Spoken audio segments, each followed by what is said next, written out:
very end of Pasha Shoftim, we read about the mitzvah of Egla Arufa, a tragedy when a body is found, Lo Dami Ko, we do not know who killed this person, and the Torah gives us a whole mitzvah, whole ordeal about measure to the closest city, and we bring a special animal, it's an Egla Arufa, and that will serve as a kapara for this terrible, terrible chait that, again, we don't even know what the source of this chait was all about. The Mepharshim point out that the parasha of Egla Arufa really addresses the death of one individual. And it's coming on the heels of a whole series of halachas which govern the rules of war, the halachas of Mechamas Mitzvah, the halachas of Mechamas Rishos. And it is not coincidental that the Torah gives us the parasha of Egla Arufa specifically after the parasha of Milchama.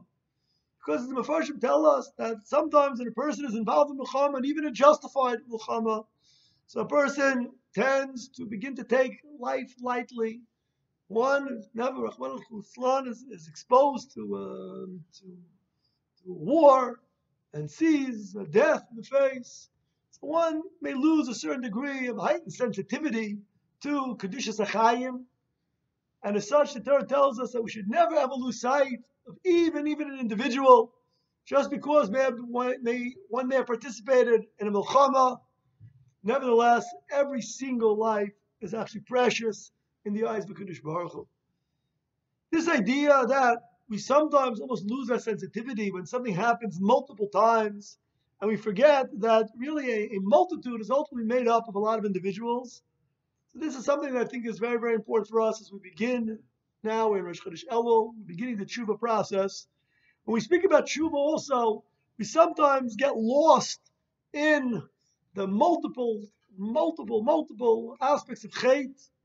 And as the phrase goes, sometimes you can lose the trees because you get lost in the forest. And sometimes we become almost overwhelmed with our chatoim. And we begin to have that feeling that there's no hope. How can we possibly get out of the rut of chait? How can we possibly begin to be choser b'tshuva? And I think it's important to take a step back and to focus on individuals, to focus on individual actions, focus on individual deficiencies, things that perhaps we could be doing a little bit better. And rather than trying to swallow everything at once, begin to chew slowly, begin to chip away at the edifice of chait, and begin to, instead of looking at chait as something which is so overwhelming and impossible for us to overcome, slowly, one at a time, each act of tshuva is something that's very, very precious. On the other hand, the focusing on individual chatoim will also be mechazik us in the sense that it will heighten our sensitivity to the power of chait, to the downfall, to the pitfall of chait. Sometimes, the idach gis on the other side, we take the attitude, well, what's a little bit of a slip up? What's a little bit of a lashon hara here? What's a little bit of a bittul mitzvah here? What's a little bit of a lack of chazirah? No, they're just little, they don't really matter. So the Rambam Minchas Tshuva depicts for us a lesson that should be with us all the time, but at least the days leading up to Rosh Hashanah. The Rambam tells us Rosh Hashanah, when the Svarim are opened in Shemayim, so we know they're the Tzaddikim, the Rishonim, the Beinanim. And the Rambam tells us we have to always view ourselves as Beinanim. We don't really know the degree of our mitzvahs in contrast to our Averos. And again, this is not a numbers game. It's not that every mitzvah is a check, every Avera is an X. The Kadosh Baruch Hu has his ways of calculating which mitzvahs are worth so much more, which Averos are worth so much more as well. But, says the Rambam, a person should always realize that it only takes one mitzvah to put you over the top. It only takes one chait to sink you. A person is a Beinani. It means they're living their lives on the brink. They're living their lives literally on the cliff.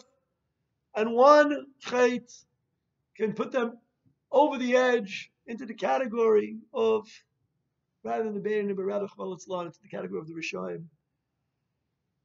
It's about single actions. It's about single chatoim that a person has to be focused on.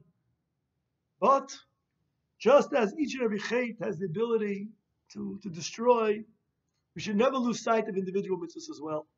We sometimes get so excited about the grandiose mitzvahs, the big ones, the mitzvahs that really we feel somehow impact on the world and change everything around us.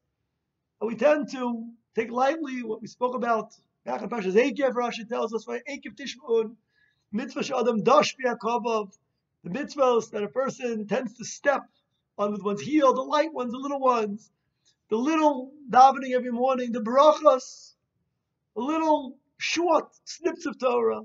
We don't always have the hours on end to learn like perhaps we'd like to, but even the 2-3 minutes here and the 5 minutes here and a couple of vort here and in between clients over here and flipping on something to listen to in Torah as you're stuck in traffic on the way home. Little things here and there make all the difference in the world. Not only are mitzvahs measured in terms of the grandiose ones, but even those small token acts of chesed. Even the mere saying good morning to somebody, the mere picking up a phone and calling somebody you haven't spoken to in a while and seeing how they're doing. Is there anything you can do? Maybe help cheer them up a little bit. So those little token acts of chesed and mitzvahs that make all the difference in the world. Those are what take us out of the category of being made in Him into the category of becoming tzaddikim. So as we approach the beginning of the period of the year that's designated for tshuva, the 40 days, the 30 days of Elul, the 10 days of assessment tshuva, so it's important to remember the lesson of the end of Parshas Shoftim. The world is not only made up of great milchamas, which involve hundreds and thousands, but the world is made up of little ego roofers as well. It's made up of individuals. It's made up of individual mistakes that can be rectified. It's made up of individual mitzvahs, small mitzvahs that should be celebrated. Because Baruch Hu should give us a siyat d'shmaya. B'chozer b'tshuva in its entirety. We should use these days as days of chizuk, to mechazik ourselves, in the little aspects of Avodas Hashem as well.